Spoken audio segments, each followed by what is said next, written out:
Hi guys, welcome back to our channel. My name is Nikki Moon and this is KB. Hey KB. And today we're going to be reading a bedtime story called Wild and Swampy by Jim Arnosky. Oh, and already on this cover, I'm seeing some type of nasty snake. I'm not a fan of snakes. What about you, KB? Yeah, I'm a fan. She likes snakes. What is this? Some type of weird looking bird? And like a peacock, so that like big. Kind of like a peacock? Because them get trees and like that. What is that? A crocodile. Crocodile It looks like. really green. It looks really green. And what is that? A hedgehog. A hedgehog? It looks like some kind of raccoon, I think. Yeah. Well, let's see what it is. I mean that. You meant that? Yeah. Let's see what it is. So this says, sheltered from the wind by tree trunks, branches, and leaves, the water in a swamp can be as still as glass. Stained from black, rotting vegetation and by the reddish-brown tannic acid leaching out of tree bark, swamp water is dark and highly reflective. Every swamp scene is really two scenes, one upright, one upside down. The stillness in a swamp can actually help you locate wildlife. Any disturbance in the water is most likely being made by an animal. So on this page, what do you see, KB? I see upside down turtle and a upright. An upright turtle? Yeah. So she sees an upside down turtle and an upright turtle. That's what I meant. That's what I meant.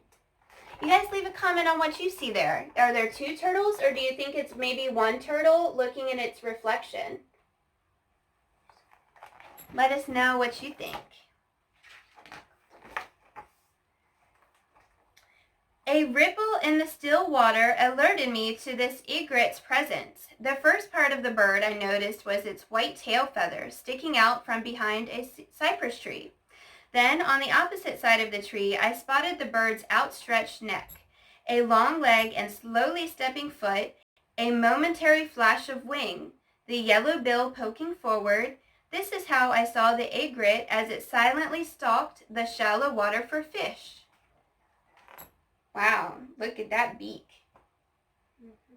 It's like longer than my nose. That's way longer than your nose. Not ours though. It is, in real life it is. Yeah, it definitely is. I always feel a mixture of excitement and caution when I'm in a swamp, especially a southern swamp. The animals that are abundantly found in the warm south are those I see least often in my cool northern hills. I'm talking about snakes, non-venomous and venomous, small and large. This southern brown water snake was 5 feet long and as thick as my upper arm. That's a great big water snake. The non-venomous brown water snake is the snake most often mistaken for a venomous cottonmouth moccasin. It's easy to see why. The two snakes are found in the same places. They have similar markings and both have triangular heads. What do you think about that snake, KB? I think it's kind of cool though. It says golden. Kind of goldenish brown. Yeah, and I like that. The markings on it are cool. But what is that? That's his tail, it looks like. Or maybe it's sitting on the branch. That's the branch. What do you guys think about this snake here? It looks pretty cool to me because it's golden and like brownish gold. So that one is the non-venomous brown water snake. So this is a cottonmouth moccasin. Those of you who live where these venomous snakes live know how dangerous they can be. Even though I was safe up on a boardwalk looking down at this snake, I could feel the hair on the back of my neck stiffen. Look at the sharply triangular head. See how the snake's coloration blends perfectly with that of the ground. The color of cottonmouths varies from place to place. I have seen moccasins that were light brown with distinctive markings and others that were completely black. In some parts of their range, cottonmouths are muddy brown. The cottonmouth moccasin is named for the pinkish white lining inside its mouth, which is sometimes displays as a warning before it finally strikes. What do you think about that snake? It looks like a regular snake, but it might be poison. That one is poisonous. Cause That one is venomous. yeah. That one is mean. Look at that meanie.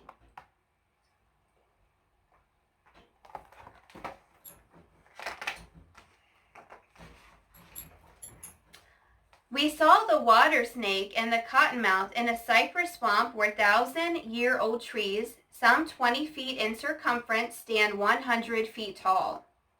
Fallen cypress trunks lie across the water, and growing up throughout the swamp are hundreds of smoothly rounded tree stubs called cypress knees. There is more shade than sunlight in a cypress swamp. Daytime looks more like dusk, dusk like night. Nocturnal creatures such as the yellow-crowned night heron are active all day long. This night heron was the first I have ever been able to see so clearly and vividly. Wow, look at that. Look at that heron.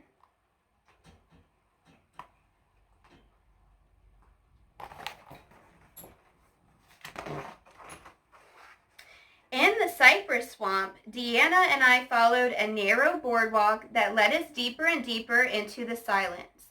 The only sounds we heard were from our own footsteps on the wooden planks. Then, somewhere in the distance, a barred owl called, "Hoo-hoo! Hoo-hoo!" All around us, we saw only trees and water until another barred owl perched right above us in the tupelo gum tree, hooted back, "Hoo-hoo! Hoo-hoo!" Barred owls are found in many swamps. Their call, which sounds like someone asking, "Who cooks for you?" is a familiar swamp sound.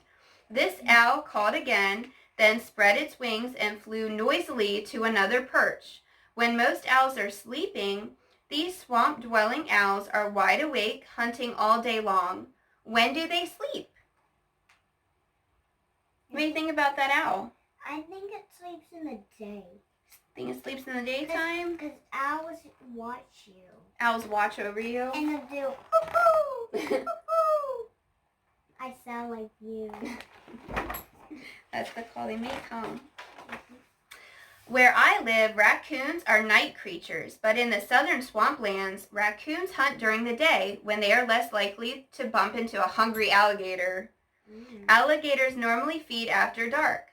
One day in Georgia, an Okefenokee, and I'm probably butchering that, but I think it's Okefenokee swamp, I saw a raccoon wading in a canal. At one point, the raccoon waded right by a large alligator half hidden on the grassy bank. The alligator immediately began crawling toward the raccoon. Unaware that it was being stalked, the raccoon stopped to fish in the water with its front paws. The alligator froze in its muddy tracks. The raccoon began to wade again. The alligator followed, inching closer and closer. When it was within striking distance of the raccoon, the alligator sank itself deeper into the greenery, getting ready to rush forward. Some dry grass rustled. The raccoon heard and scurried away. So the poor raccoon was terrified. But that alligator was ready to get that raccoon. Got lucky. Let me see. What do you think about that? Where's the alligator? It must have went underneath the water again. You sure didn't know. Him or her. I don't know what's going on. Went into the greenery. Maybe. Raccoons, opossums, otters, bobcats, black bear, and deer all thrive in swampland. But seeing these mammals in a swamp is much more difficult than seeing the reptiles and birds. Mammals do not sun themselves in the open the way reptiles do, nor do they draw attention to themselves by sudden movements or loud sounds the way birds do. Every mammal sighting in the swamp is a surprise. To keep their fur from becoming waterlogged, swamp-dwelling mammals must make use of every little bit of higher ground. Even a clump of matted grass can be a dry island for a wet and wary swamp mammal. Oh, look at that. What is that? A deer. A little deer taking a little nap. I think it's a baby deer. It looks like a It baby. looks like a little deer, yeah. 'Cause Or it's got spots, huh? Or it's the mommy, but it's like little, because Usually the babies have the spots.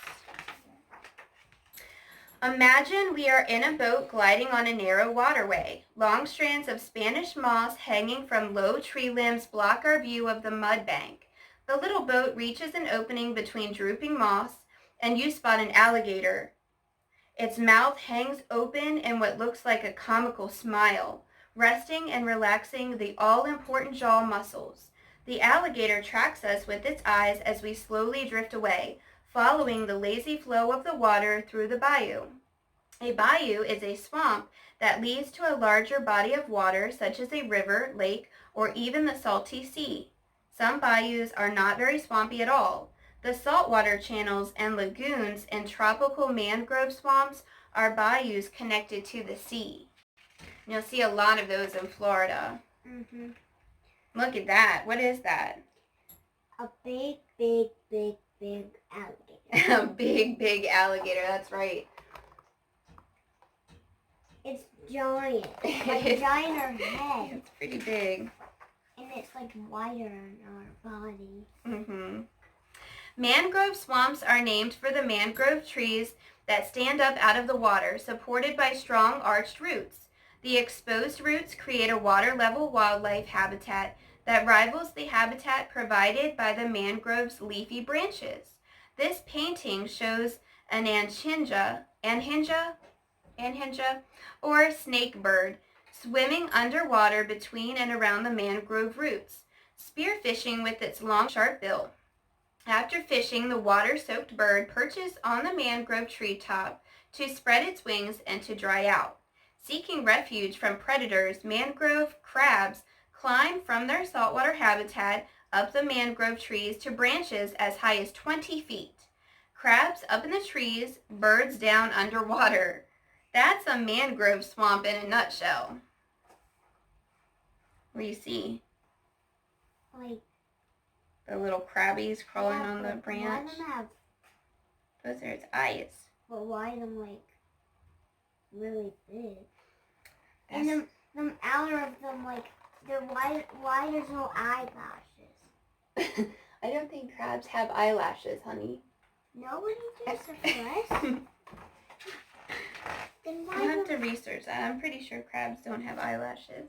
even though them eyes are wide open? Have you ever seen a pelican this closely? I have. I saw it in a mangrove swamp. Mangrove trees are just small enough so that birds perching anywhere on them can be seen and appreciated in detail. I later saw this pelican swimming around lunging after fish. I also watched it dive from the air and plunge for fish. Marvelous. What is that? Like a big parrot. That's a pelican. That's the pelican. Just turn the page. Oh, let's show them the pelican. Oh.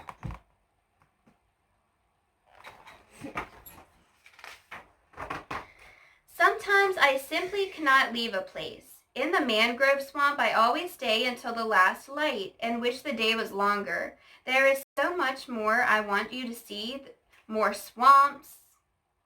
I want to show you, but we've already seen a lot and covered many miles of watery ground in this book. Let's watch the sun go down. Soon it will be dark. Tonight you and I will dream of places wild and swampy. Look at that beautiful picture. There's like a beautiful sun in there. And beautiful parrots. That is beautiful. Or birds. Well, guys, we thank you so much for listening to us read this wild and swampy book with you guys. I'm going to get KB to bed, and just remember, if you like this video, to subscribe, like, and share. We really appreciate it. We hope you have sweet dreams. Until next time, bye. Go ahead, Mama. And subscribe the like button. Bye, guys. And turn on the knife thingy. The notification bell. Yeah.